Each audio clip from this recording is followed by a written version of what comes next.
दिल्ली के मुख्यमंत्री अरविंद केजरीवाल को दिल्ली की एक अदालत ने गुरुवार को जमानत दे दी। कथित शराब घोटाले में गिरफ्तार दिल्ली के मुख्यमंत्री को जमानत देते हुए स्पेशल कोर्ट ने केंद्रीय जांच एजेंसी प्रवर्तन निदेशालय ईडी पर तल्ख टिप्पणियां की। अदालत ने यह भी माना कि केजरीवाल के खिलाफ कोई सीधा सबूत नहीं है। हालांकि राउज एवेन्यू स्थित स्पेशल कोर्ट के इस आदेश को ईडी ने दिल्ली हाई कोर्ट में चुनौती दी है। जज न्याय बिंदु ने अपने आदेश में कई अहम बातें कही। कोर्ट ने कहा, ईडी ने अपने रिकॉर्ड में ऐसा कुछ भी नहीं रखा है जिससे पता चले कि विजय नायर केजरीवाल के निर्देश पर काम कर रहा था। जांच एजेंसी ये भी साबित करने में विफल रही है कि विनोद चौहान का चरणप्रीत के साथ नजदीकी संबंध था। कोर्ट ने सवाल किया, इस तरह जांच एजेंसी कैसे याचिकाकर्ता को दोषी साबित कर सकती है यदि याचिकाकर्ता की इनसे पुरानी पहचान भी हो तो।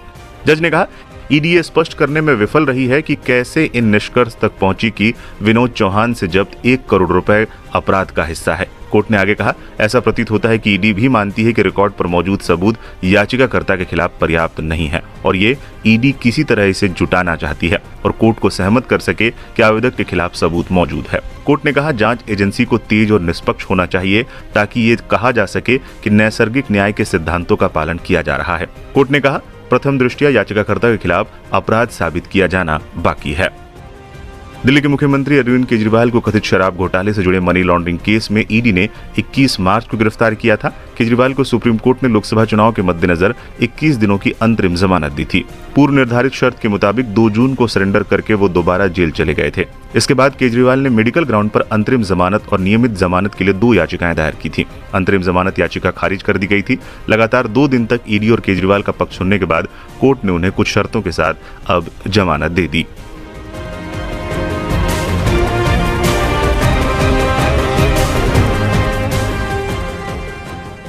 ये केस पूरी तरीके से फर्जी था, भारतीय जनता पार्टी की एक साजिश का हिस्सा था।